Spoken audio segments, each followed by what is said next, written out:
Sodom and Gomorrah. When the morning dawned, the angels urged Lot to hurry, saying, "Arise, take your wife and your 2 daughters, who are here, lest you be consumed in the punishment of the city." Lot, his wife and daughters, all fled from the terrible destruction of Sodom.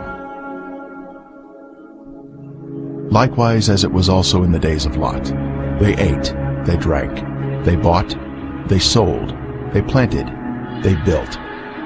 But on the day that Lot went out of Sodom, it rained fire and brimstone from heaven, and destroyed them all. Wicked men were punished by the Lord in a divine judgment of fire. The intense heat consumed the wicked cities and their inhabitants.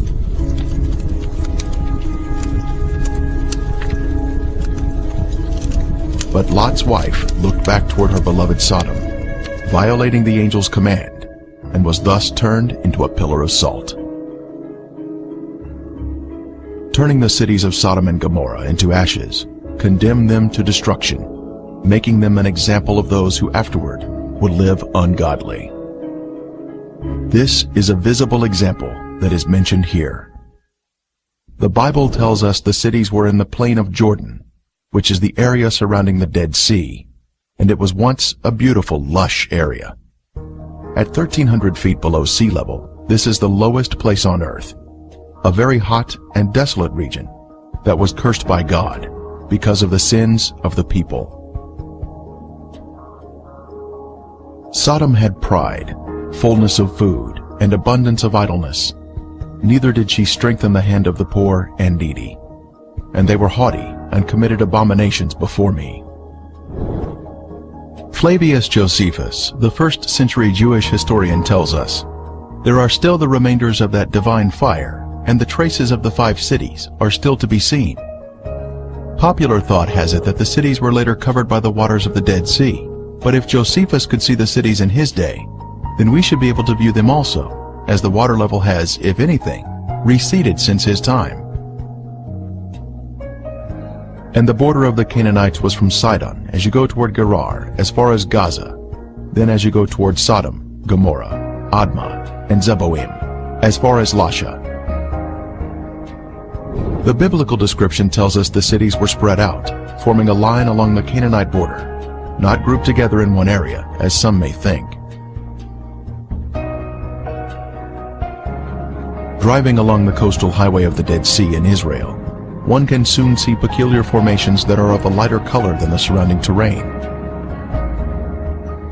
These are the ashen cities, destroyed by the wrath of God. These cities were consumed by intense flames, a supernatural heat that was directed by the hand of God. Today there is ash that is of lighter color than the surrounding mountains and terrain. As mentioned in the Bible, this is a desolate area where nothing grows.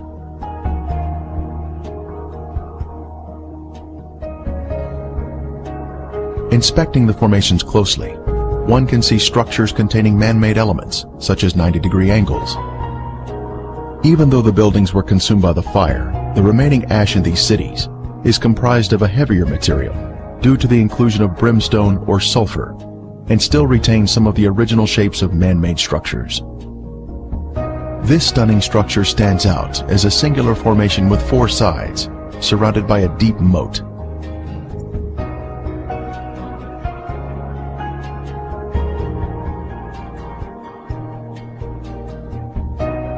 We move in closer to inspect the unusual features evident on the side of the formation.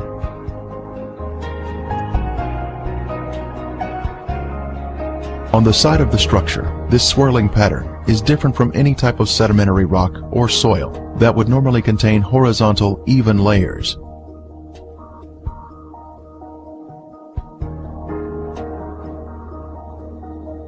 These swirling designs were also seen in other ashen formations in the cities.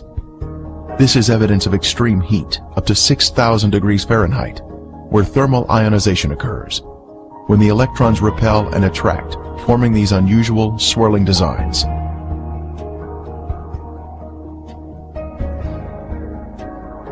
In Lot's day, this area was a swirling cauldron of death and destruction, rained down from the Lord in heaven.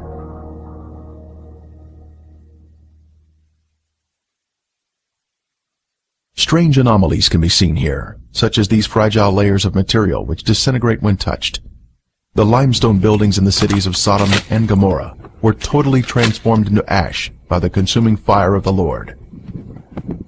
Evidence of this destruction is revealed in the white gypsum anomalies in the area, including unusual shapes of chalk-like material, which is not found in other parts of the country.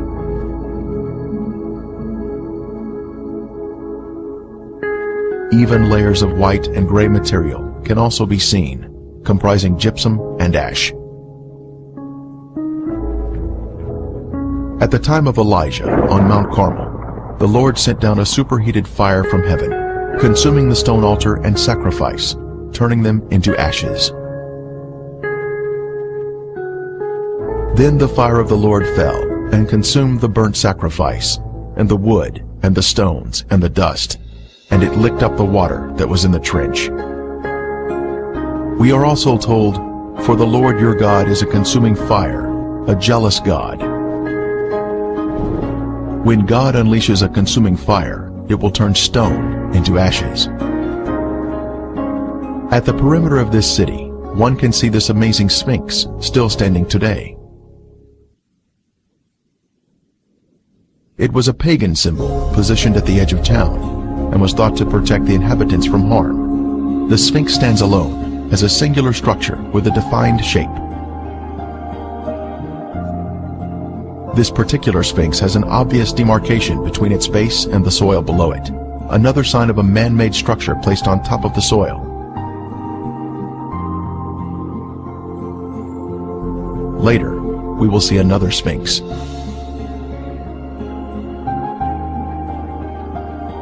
From a higher level, a large section of gypsum has fallen down here. It clearly exhibits the alternating layers of white ash that is calcium sulfate, gray ash that is calcium carbonate.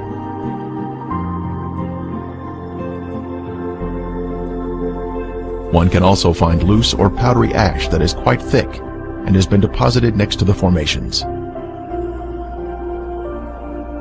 The ash is made up of calcium carbonate and calcium sulfate, which comes from the limestone buildings and the brimstone mixing together during the fire. In the formations themselves, some material can be gently raked off the surface with the slightest touch.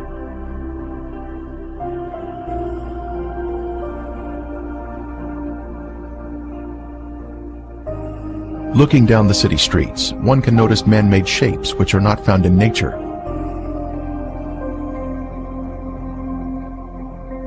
Here we see a building with square sides or 90-degree angles.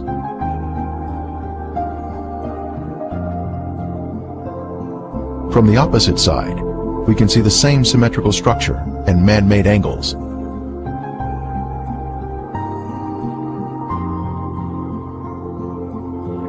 We can see the remains of walls that extended outward at 90-degree angles from the main structure.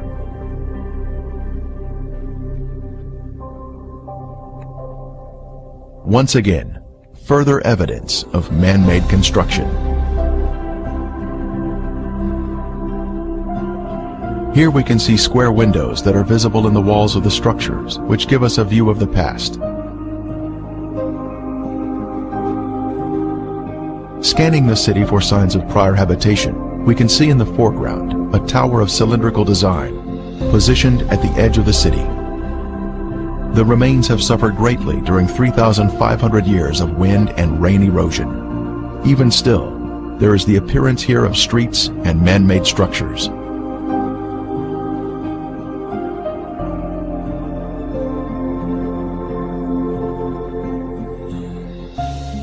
Here in the foreground, we have a conical shape, resting on a raised area. A short distance away, we see another similar shape.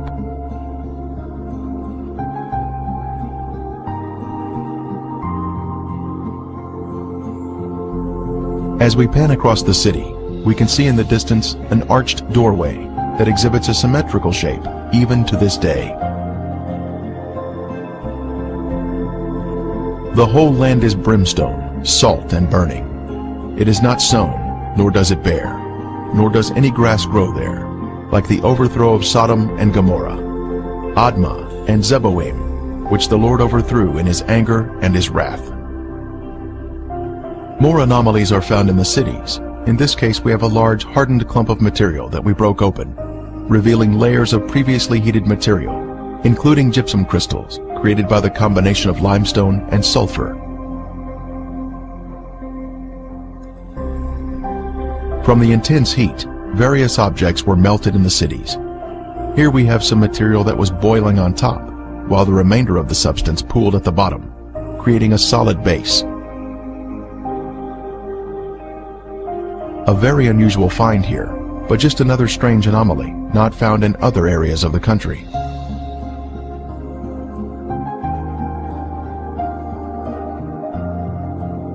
Here is another example of some type of substance that was melted from the extreme heat that God rained down from above. Resting on the ground, we find an unusual layer of gypsum crystals. Underneath the crystals is a layer of white gypsum, then gray ash, all of which was created by the great conflagration of heat, which consumed these sinful cities along the Dead Sea.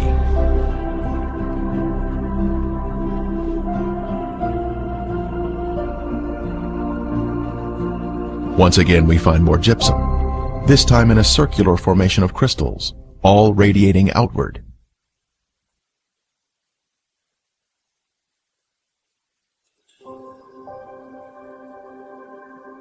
Then the Lord rained brimstone and fire on Sodom and Gomorrah, from the Lord out of the heavens. Brimstone. Our first sample was found here, having been washed down from a higher location. This is the heavenly marker left behind, which proves the sites to be the real Sodom and Gomorrah. Ron Wyatt was the original discoverer of these cities in 1989, and he now describes the brimstone found here. Okay, we're down at Sodom and Gomorrah still. Right in front of you see some unusual looking spots on this, shall we say, layer of ash. It's not stone, it's ash. Now we'll move in for a close-up of this. And you can see that they're kind of circular shaped places. Now what we have found, and we'll move in a little closer here, is that inside each of these is sulfur. That is in most of them. Now the ones that do not have sulfur in them, and this one we just took a bunch of sulfur out and put it in our specimen bag. But the ones that don't have sulfur have a very black center where they have, where it's been very hot. So now we'll move in on this one where there is some sulfur still present, and back off just enough so you can see what we're up to here, and we'll go collect that sample in a bag.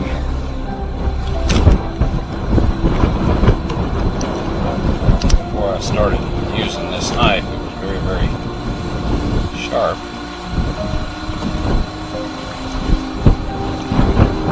Okay, here this is, and we have collected some more, and it smells and tastes like sulfur. Now the Bible tells us that it rained fire and brimstone upon the cities of Sodom and Gomorrah.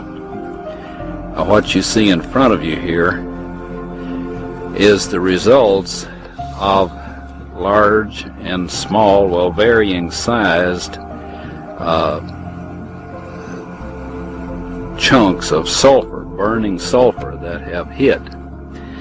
And what we find here is that God rained this burning sulfur down upon this city, and rain is a perfect description of it. It landed just in the pattern that rain would fall, and the stuff, of course, the accumulative heat of all of this upon the city set the entire thing ablaze.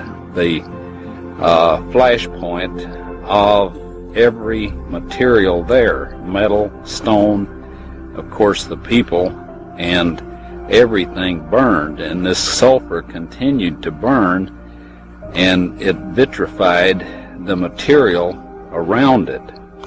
After it had burned it all up, sealed itself off from the oxygen, and then of course smothered itself out. And in each of these little crystalline capsules here is a varying size chunk of sulfur, and there are millions of these in these ashes that we have here. Now, some of them we have cracked open so you can see the sulfur inside, and others we have left intact, but there are millions of these here. So this shows that God indeed rained fire and brimstone upon these cities. And if you look in your dictionary under brimstone, you'll find that it is sulfur. A piece of the brimstone from the cities was lit at night, and soon there was a beautiful blue flame produced by the burning sulfur. A very strong aroma of sulfur filled the air, and was overpowering if one directly breathed the fumes.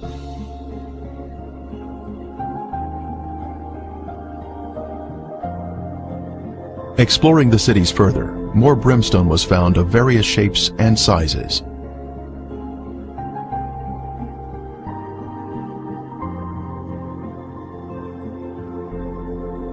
Several samples had been washed down to areas below and were added to our growing collection.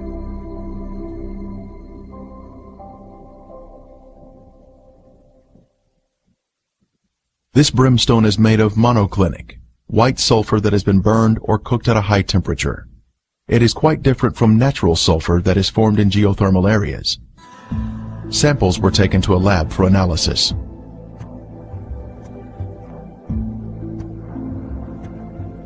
Each specimen was carefully separated and prepared for testing, with the outer portion cast aside.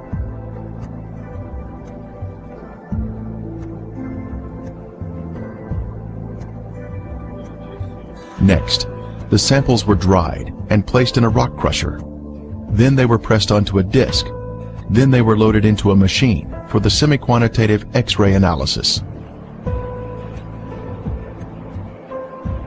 Each sample was individually transported into the testing chamber for analysis. The results proved to be quite amazing.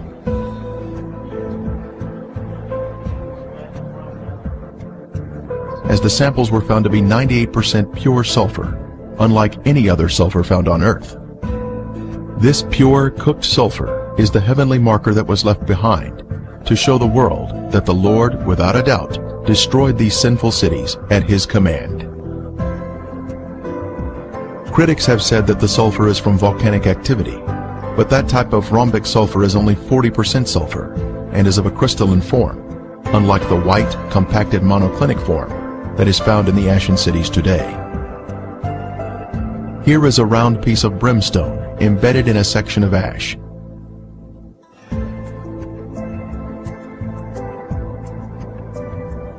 Another clump of ash contains a piece of brimstone that has a burn ring surrounding the unburned sulfur inside.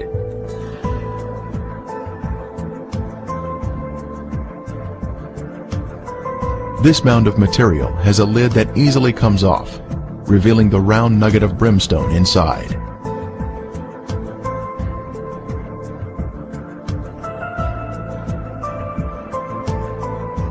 As we gaze across the southern end of the Dead Sea, we can view the El Lisan Peninsula in Jordan. Apparently the city of Gomorrah extended over to this peninsula in the days of Lot. One can find the same white formations in this area. Ashen formations are seen, including walls extending out at 90-degree angles. We can also see clumps of gypsum scattered on the ground, like this one here. Brimstone is also found in this area. Incredibly, a Byzantine-era church was constructed here, as noted on this sign, built here because the area was known for its biblical significance.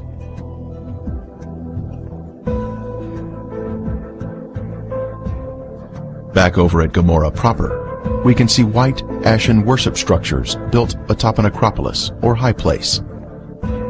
Both a sphinx and ziggurat are seen here, side by side, much like what we see in Egypt at Giza, with the sphinx and the pyramids built in close proximity to each other.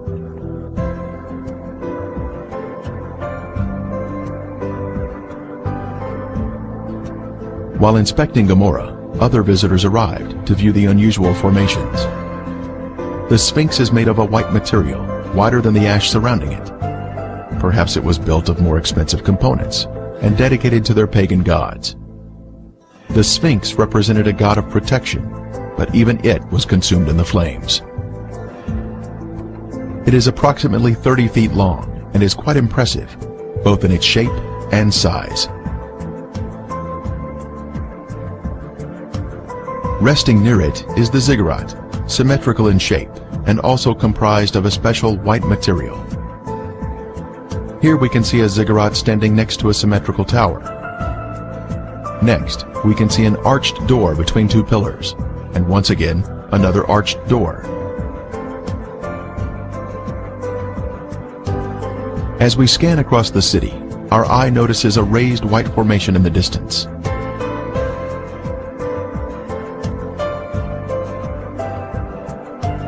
As we near the formation, we can see it is in the shape of a ziggurat. It turns out there are actually two ziggurats on this raised acropolis.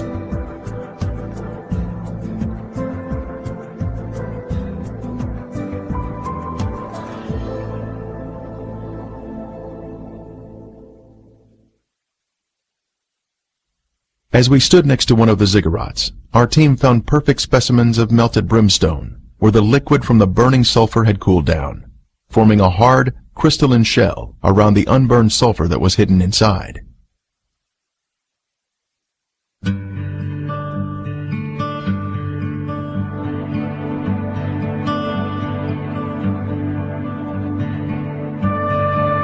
On the outside of the ziggurat, we spotted a piece of brimstone fused into the side of the formation.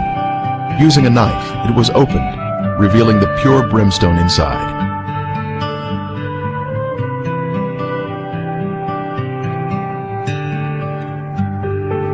Resting on a ledge of the ziggurat, we see another sample of brimstone that was opened with a knife, once again revealing the pure sulfur inside.